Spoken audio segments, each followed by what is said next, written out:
Hello everybody and welcome to another video from payingtoomuch.co.za, where you learn that you're paying too much for your electricity. Please be aware that you use my advice at your own risk, or the advice given in this video and the content on my website. Now this video is about the Kempton Park business tariffs, so I'll be going through explaining the tariffs that exist, how you're probably overpaying and how much you can save, and that you should change over. If at any point in time you find yourself enjoying the video or that you find it useful, please like and subscribe because it really helps the channel. In addition, if at any point in time that you find that the process is too complicated or you want some guidance, please consider making use of my services. They are very valuable and quite cost effective. Cool. So now that that's out the way, let's move on to the article. So what I'll be doing is I'll be going through the article that's on my website. You'll find it in the first link below, and it explains, and I'll just be going through explaining what the article says to better help you understand. So I recommend that you open the article in one window, and the video in the other window. Cool. So going through. So introduction. So I decided to make this video and this article after I went through my mother's business tariffs, and I realized that she was being overcharged by about 4,000 rand. So I went, I switched over, and we saved quite a lot of money. So that's been quite nice, and I think that this will make quite a lot of difference to a lot of business owners who might not be aware that they're being overcharged for no reason. So that's why I made this article. Importantly, this article only applies for small businesses. So small businesses as defined by the Department of Small Business and Development, the criteria are listed there, but essentially if you have less than 15 employees and you have an annual turnover of less than 15 million, then you're definitely a small business. The revenue criteria changes according to which industry you're in. So please consult the Department of Small Business Development. Cool. And yet, this tariff also only applies if you use conventional voltage. That's 230 volts, or essentially 230 volts if you're in a multi-phase system. The point being that if you don't need special equipment, if you don't have like a special transformer on your site, or all of the appliances that you use could reasonably work at a household, could just plug into a wall socket and work in a household, this article applies to you. Cool. So now onto the tariffs explained. So in Ekurhuleni there are a lot of different business tariffs. However, so in Ekurhuleni there are two tariffs for business. There are multiple business tariffs, but I'll only be taking into consideration two because those are for low voltage users, which is what small businesses would typically be. Okay, these are Tariff A and Tariff B. Tariff A is exclusively for small business use, so you really must meet the definition as given by the Department of Small Business Development, and is for relatively low energy electricity consumers. Tariff B is for small businesses that are relatively large consumers of electricity. For each tariff you get a fixed charge and an energy charge.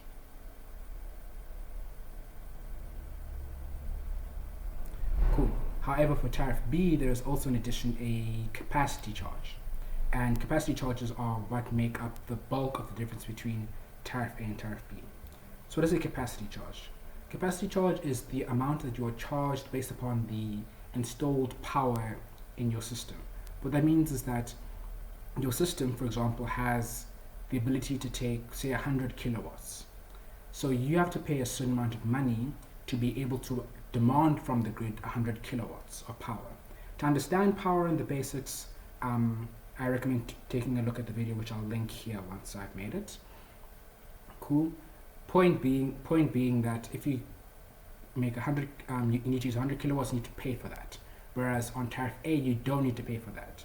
The difference, however, is that on Tariff A, you have a limit of about 50 kilowatts. So on Tariff A, you aren't allowed to demand more than 50 kilowatts. If you do, then you'll have to switch to Tariff B. Whereas on Tariff B, you can demand anything from 0 to 100 kilowatts, but you must pay for it. The amount that you pay for it is about 60 rand per kilowatt, last that I checked. Cool. The point being that if you're a business that demands a lot of power, then you're going to need Tariff B and you have to pay capacity charge. However, the problem comes in is that a lot of businesses have pay capacity charges when they don't need to be paying capacity charges. Yes, so the examples that I give here, example 1 just explains to you how power is additive. It's quite straightforward. I recommend just reading through it, and explains the maximum power. Important to note that power is normally, capacity charges are given in amps per phase. So the point being that you're normally told that you're allowed, on tariff A you're allowed 80 amps per phase, for example.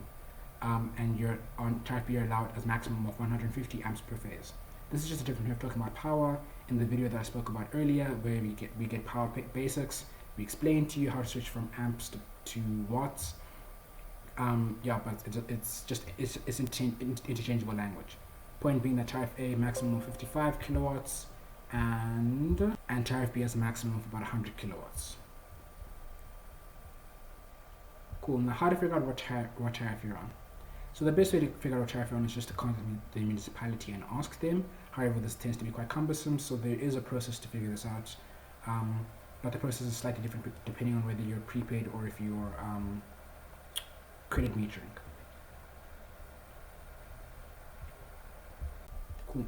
If you're on prepaid, the way to figure it out is simply to take when you buy electricity, just take the amount that you bought and divide it by the amount of money that you spent, and divide it by the number of units that you got. If that's 2.53, then you're on tariff A. And if it's between 2.39, if it's 2.39 or 1.90, then you're on tariff B. If it's neither, just check first that you haven't had to pay any fixed charges on the slip. It should state. Subtract those and then redo the process. But it's quite straightforward. And then on credit metering, this is also relatively straightforward. So on credit metering, if you're on tariff B, you're going to pay capacity charge. So under the electricity banner, it should be a fixed charge, capacity charge, and what's it called? And an energy charge. If there's a capacity charge there, it doesn't matter how much it is, you're on tariff B. Otherwise, you're on tariff A. If there are other charges there, like a demand charge, you're on some other tariff, and make use of my services, because that's a problem if you're a small business, because you probably don't need that unless you're particularly due. Cool. So how much could you save? So here's the point. If you're on tariff B, but you never consume more than 55 kilowatts of power at any point in time, then you should be on tariff A, because you have no need for that capacity charge. The point being that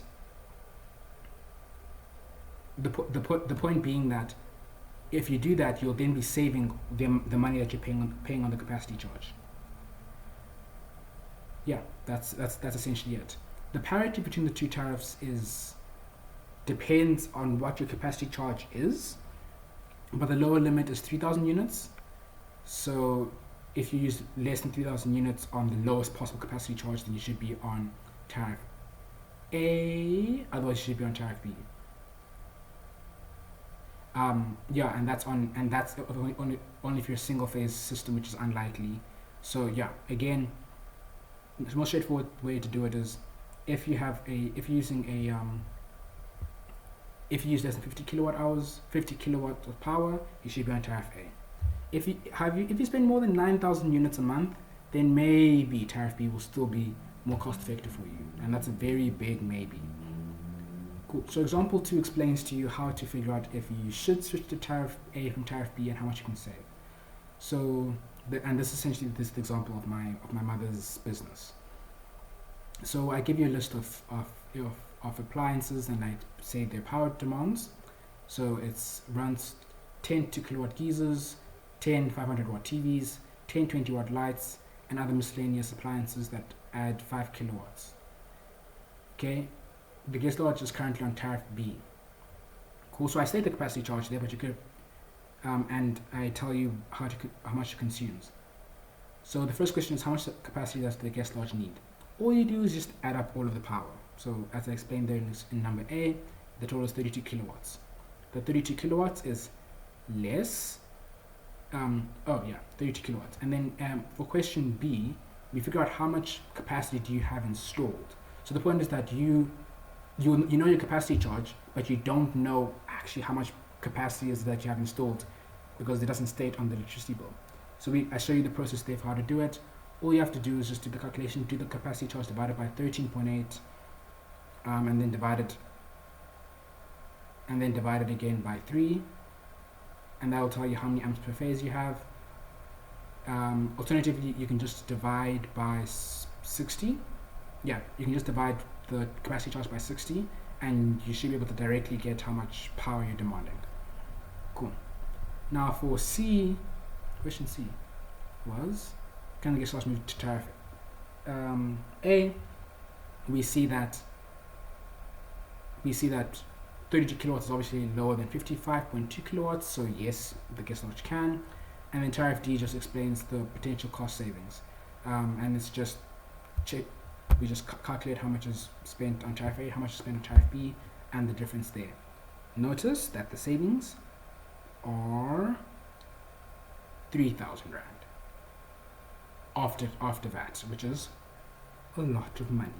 So yes, when I went and I changed the tariffs at the municipality, the person I spoke to was speaking towards like, this is a problem that a lot of small businesses encounter because people aren't aware of it. It's understandable. You might not be aware of it because you were given inappropriate advice when you're setting up your system. Maybe you thought that you need more power, or maybe you inherited the system from the previous owner. Point being that check, you're probably paying too much for electricity. There are some important notes there. Please read through them. They give advice and some caveats which I wanted to make note of. Cool. But in conclusion, if you are on tariff B and are a small business, you are paying too much for electricity if you do not need that capacity, which you probably don't. If you're unsure, if you'd like help, please consider making use of my services. There'll be a link in the description. All I charge is half of the savings which you have, which means that there is absolutely no risk that you're exposed to. Yes. Thank you. Please share this with your friends and families and business colleagues, and help them as well save electricity. And let's stop the swindling. Thank you.